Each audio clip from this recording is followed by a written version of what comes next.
दे देते, उसके बाद में हम पूरे देश में 50 जगह पर ये बाकायदा प्रेस के सामने, लोगों के सामने बाकायदा तरीके से हैक करके दिखाते, सबके सामने होता, दूध का दूध पानी का पानी हो जाता। अंदर आचार संहिता भी लगने वाली 1 से 1.5 महीने का देखेंगे आचार संहिता, ऐसी आचार संहिता सब जो है, जब जनता खड़ी होती है ना, सब धरी के धरी रह जाते हैं। इनसे घबराओ मत, हम भी वकील, हम भी जानते हैं कौन क्या क्या होता है, कैसे होती है। नहीं, यकीन है चुनाव सिर्फ और सिर्फ बैलेट पेपर से होगा, जिसमें जितनी ताकत है लगा ले। ये अम्बेडकरवादी लड़ाई लड़ रहे हैं, ये संविधानवादी लड़ाई लड़ रहे हैं। ये बात इस बात को सिद्ध करती है कि ईवीएम में बड़ी धांधली है और सरकार और इलेक्शन कमीशन नहीं चाहता कि उनका चेहरा इस देश के सामने नंगा हो जाए, अन्यथा उन्हें क्या दिक्कत थी। मामा जी की जो बात कर रहा हूँ ना, मोदी जी से बहुत बड़े नेता हैं वो।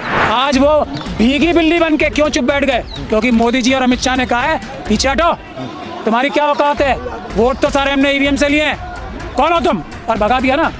वसुंधरा राजे सिंधिया जी कम बड़ी नेता हैं, मोदी जी जैसे कितने नेता अगर एक पल्ले में तोल लिया जाए तो वसुंधरा राजे सिंधिया जी के बराबर नहीं आएंगे। मोदी जी से क्या ही नेता, चुपचाप बिठा दिया ना। क्या बोला, कौन से तुम्हारे नाम से वोट लिए, कौन से तुम्हारी मेहनत से वोट लिए, हमने ईवीएम से वोट लिए, चुप बैठ गई। ये है ईवीएम की ताकत। आप उनकी बात करें, जिसको चाहा उसको जिताया, जिसको चाहा उसको हराया, ये है ईवीएम। देश के हर कोने से, हर जिले से, हर लोकसभा, हर प्रदेश से सारे के सारे लोगों के फोन आ रहे हैं, हम जरूर जीतेंगे, विश्वास रखिए। जो मैं कह रहा हूं यह 100% सही है और इस देश से ईवीएम हटेगी और बैलेट पेपर से चुनाव 2024 का होगा। हम तो कह रहे तुम्हारे पास जो सबसे सुरक्षित तुम बता रहे हो उन्हें दे दो, हम हैक करके दिखा देंगे। तुम ये तो करो, हैक नहीं हो सकती, ये सुरक्षित है, तो देने में क्या दिक्कत है, पूरी दुनिया देख लेगी। तुम कमरे में बंद क्यों रखना चाहते हो? और तमाम जो सोशल मीडिया के साथी हैं जो आज की तारीख में इस लोकतंत्र को बचाने के लिए लोकतंत्र का चौथा स्तंभ बन चुके हैं, मैं आप सबका दिल की गहराइयों से धन्यवाद करता हूं। आप सारे साथी हैं, आपने देखा है प्रोग्राम पूरी तरह से निश्चित हो चुका है, लड़ाई आर पार की है, नेशनल लेवल पर कमेटी बना दी गई, 2 स्टेट वहां के भी साथी कमेटी के घोषित कर दिए गए, महाराष्ट्र और राजस्थान के, और इसके बाद सभी जिलों में, सभी लोकसभा में, हर जगह पर कमेटी बनाई जाएगी और 14 तारीख से लेकर 23 तारीख तक आंदोलन का पहला फेज अब शुरू होगा। उसके बाद में 21, 22, 23 को पैदल मार्च होगा जिलों में भी और लोकसभाओं में, और 29 जनवरी को दिल्ली में इलेक्शन कमीशन के सामने और भिन्न भिन्न राज्यों में, जो विधानसभा राज्यों की जो राजधानियां हैं उनमें इलेक्शन ऑफिस जो हैं वहां पे हम लोग प्रदर्शन करेंगे, जाएंगे, इलेक्शन ऑफिसर को अपना डेमोन्स्ट्रेशन, अपना जो वो है हम ज्ञापन वो हम देंगे। और इसके बाद में, इससे पहले बल्कि 15 जनवरी को हम पटियाला हाउस कोर्ट से चल के जाएंगे और सुप्रीम कोर्ट को, चीफ जस्टिस साहब को अपना ज्ञापन देंगे, उनसे निवेदन करेंगे कि आप इस मसले को सुनिए, इसकी गंभीरता को समझिए और ईवीएम से मुक्ति दिलाइए इस देश को। सर, ज्ञापन देने का ऐलान तो किया है, कल भी आप लोग ज्ञापन देने जा रहे थे, लेकिन कल भी जाने नहीं दिया गया। हमने कल ज्ञापन देने नहीं गए थे, हम केवल मार्च करते हुए उनसे डेलीगेशन के रूप में मिलने गए थे, लेकिन मिलने नहीं दिया। आपको मालूम है जी, हमें बंद उठा के डिटेन कर लिया गया और उसके बाद 2 घंटे बाद छोड़ दिया गया, जबकि हम केवल उनसे मिलने जा रहे थे डेलीगेशन के रूप में।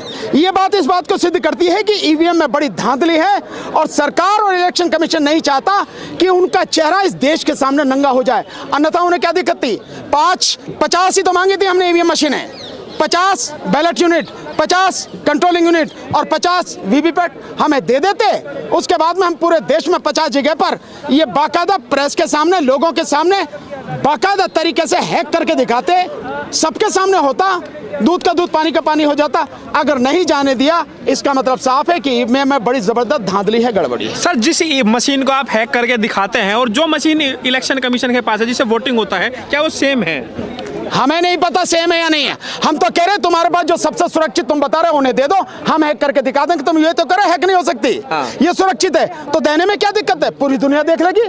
तुम कमरे में बंद क्यों रखना चाहते हो? वो कह रहे हैं इसलिए भी हैक नहीं हो सकती क्योंकि हम वो किसी को देते ही नहीं है। कहने से नहीं, वो कोई इलेक्शन कमीशन संत नहीं है, इलेक्शन कमीशन साधारण व्यक्ति है, इस देश की जनता का नौकर है और यह उसकी जिम्मेदारी है कि स्वतंत्र, निष्पक्ष और पारदर्शी चुनाव न केवल करके दिखाए बल्कि वो दिखना चाहिए आंखों के सामने, सब लोगों के सामने कि हाँ स्वतंत्र निष्पक्ष पारदर्शी हो रहा है। सर आपने जो है पहले चरण के आंदोलन की शुरुआत कर दिया है, ऐलान कर दिया है और आपने डेट भी बताई है, लेकिन सर 1 महीने के अंदर आचार संहिता भी लगने वाली है, 1 से 1.5 महीने का। देखेंगे आचार संहिता, ऐसी आचार संहिता सब जो है जब जनता खड़ी होती है ना, सब धरी की धरी रह जाते हैं। इनसे घबराओ मत, हम भी वकील हैं, हम भी जानते हैं कौन क्या क्या होता है, कैसे होती है। लेकिन क्या आज के धरने से ऐसा लग रहा है कि इतनी जनता साथ में है कि इतना बड़ा आंदोलन बन पाएगा? आप बताओ, आप देखो कितने ही देश प्रदेशों से लोग आए हैं और कितने ही लोग यूं नहीं आए, क्योंकि दिल्ली में आने वाली कई ट्रेनें कोहरे की वजह से सरकार ने बंद कर दी। सरकार तो कोहरे की बात की, मैं तो कह रहा हूँ इस ईवीएम के आंदोलन की वजह से बंद कर दी,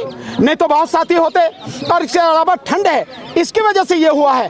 अन्यथा आप मेरे से देखो, आप मेरे से फोन जो आ रहे हैं, मेरे पे मैसेज आ रहे हैं, देश के हर कोने से, हर जिले से, हर लोकसभा, हर प्रदेश से सारे के सारे लोगों के फोन आ रहे हैं। हम जरूर जीतेंगे, विश्वास रखिए, जो मैं कह रहा हूं यह 100% सही है और इस देश से ईवीएम हटेगी और बैलेट पेपर से चुनाव 2024 का होगा। Thank you. 1000 रुपए पेट्रोल हो जाए तो वो वही लोग हैं जो पन्ना प्रमुख है, ध्यान रख लीजिए इस बात को, क्योंकि उनको तो करोड़ों करोड़ों रुपए मिल रहे हैं लूट के। वो अडानी जी के चमचे हैं, वो मोदी जी के चमचे, जिनको इस लूट के तंत्र से, इस ईवीएम के तंत्र से करोड़ों रुपए मिल रहे हैं। उनको 1000 रुपए में क्या फर्क पड़ रहा है? हम लोग जो मेहनत से काम कर रहे हैं, हमको फर्क पड़ता है ना 1000 रुपए में पेट्रोल लेने में, हमको फर्क पड़ता है। अगर हम अपने बच्चों को स्कूल में ही नहीं पढ़ा पा रहे हैं, हमको फर्क पड़ता है। आज जो शिक्षा का अधिकार मिला है वो छीन लिया जाएगा, यूनिवर्सिटीज प्राइवेटाइज हो रही हैं, ये वो लोगों के लिए हो रहा है। इसीलिए वो ये ऐसा माहौल बना रहे हैं, 1000 रुपए वाले सब चोर हैं, 1000 रुपए वाले सब पन्ना प्रमुख हैं। अगर वो कह रहे हैं, अगर किसी पन्ना प्रमुख में भी इतनी सी भी शर्म और इंसाफ की वो बाकी है, और ऐसे भी पन्ना प्रमुख हैं जिनको वो करोड़ रुपए नहीं मिले जो मोदी जी और अमित शाह जी दे रहे होंगे या देना चाहते हैं, तो वो ये बात नहीं कहेगा कभी। सर मोदी अभी बात करते हैं, राजस्थान में चुनाव हुआ, बीजेपी के प्रदेश अध्यक्ष चुनाव हार गए, जो नेता प्रतिपक्ष थे राजेंद्र राठौर वो भी चुनाव हार गए, यानी बड़े बड़े बीजेपी के कई नेता चुनाव में हारे हैं मोदी लहर के बावजूद। और ईवीएम आप कह रहे हो कि ईवीएम वो क्यों नहीं जीत पाए चुनाव? मैं उससे भी बड़ी बात बताता हूँ आपको। आपने शिवराज सिंह साहब का नाम सुना है? किसी ने सुना है ना? ये वो मुख्यमंत्री थे, आज मुझे नाम याद दिलाना पड़ रहा है उनको। वो मोदी जी से बहुत बड़े नेता हैं। मामा जी की जो बात कर रहा हूँ ना, मोदी जी से बहुत बड़े नेता हैं वो। मोदी जी गुजरात से आते हैं। कितनी लोकसभा की सीटें हैं गुजरात में, मुझे बताएंगे आप? और मध्य प्रदेश में कितनी है पता है ना आप सब लोगों को? तो वो इतने बड़े नेता हैं, मोदी जी से बड़े नेता हैं। आज वो भीगी बिल्ली बन के क्यों चुप बैठ गए? क्योंकि मोदी जी और अमित शाह ने कहा है पीछे हटो, तुम्हारी क्या औकात है, वोट तो सारे हमने ईवीएम से लिए हैं, कौन हो तुम? और भगा दिया ना, आप चुप बैठे। वसुंधरा राजे सिंधिया जी कम बड़ी नेता हैं? मोदी जी जैसे कितने नेता अगर एक पल्ले में तोल लिया जाए तो वसुंधरा राजे सिंधिया जी के बराबर नहीं आएंगे मोदी जी से कई नेता। चुपचाप बिठा दिया ना। क्या बोला? कौन से तुम्हारे नाम से वोट लिए हैं, कौन से तुम्हारी मेहनत से वोट लिए? हमने ईवीएम से वोट लिए, चुप बैठ गई। उसी तरीके से रमन सिंह साहब कितने बड़े नेता हैं, मोदी जी से तो बड़े ही हैं, उनको भी चुप बिठा दिया ना। ये है ईवीएम की ताकत। आप उनकी बात करें, जिसको चाहा उसको जिताया, जिसको चाहा उसको हराया, ये है ईवीएम। चाहे वो बीजेपी, ये तो ऐसे लोग हैं जो अडवाणी जी को घर बिठा दिया, ये तो ऐसे लोग हैं जो मुरली मनोहर जोशी जी को घर बिठा दिया, ये ऐसे लोग हैं, ये निर्दयी लोग हैं। ये जो मनुवादी मानसिकता की गुजराती लॉबी है ना, ये सिर्फ अडानी की सगी है, ये अडवाणी जी की भी सगी नहीं है। कितना मिलता जुलता नाम है, तब भी सगी नहीं है। सर क्या मानते हैं जब 2014 का चुनाव हुआ था, जो बीजेपी को वोट मिली थी वो ईमानदारी वाली थी?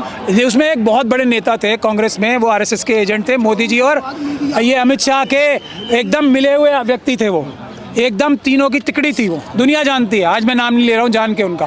तो ये उन्होंने नाम ले दीजिए। राहुल जी उनसे नाराज हो गए थे, दुनिया जानती है, ये नाम नहीं ले रहा मैं, आप सब जानते हैं। आज मत लिवाओ नाम, क्योंकि मुद्दा भटक जाएगा फिर। सर तो उन्होंने सेट करके ईवीएम मोदी जी को जिताया था 2014 का भी चुनाव में, ये आपको बता रहा हूँ। उसी व्यक्ति ने अमित शाह साहब की बेल कराई थी सुप्रीम कोर्ट से। उसी व्यक्ति ने पूरे 10 साल मोदी जी और अमित शाह जी को बचा के रखा था, उनके खिलाफ केस नहीं चलने दिया। एक ही व्यक्ति है जिम्मेदार, कभी नाम मैं बता चुका हूँ पहले। नाम इल्जाम लगा रहे हो आप? मरना हो तो मर चुके, आपके इल्जाम लगा रहे हो? नहीं, मैं इल्जाम की बात नहीं कर रहा हूँ, इल्जाम की बात नहीं है, तथ्य है। जब वो जिंदा थे तब मैं ज्यादा जोर से बोलता था, और वो मेरी बात तक कभी जवाब नहीं दे पाए। सारी दुनिया जानती है, क्योंकि मैं सच बोलता हूँ। अच्छा एक बात बताइए, उम्मीद है कि 2024 में जो लोकसभा का चुनाव है वो बैलेट पेपर से होगा? उम्मीद नहीं, यकीन है। चुनाव सिर्फ और सिर्फ बैलेट पेपर से होगा, जिसमें जितनी ताकत है लगा ले।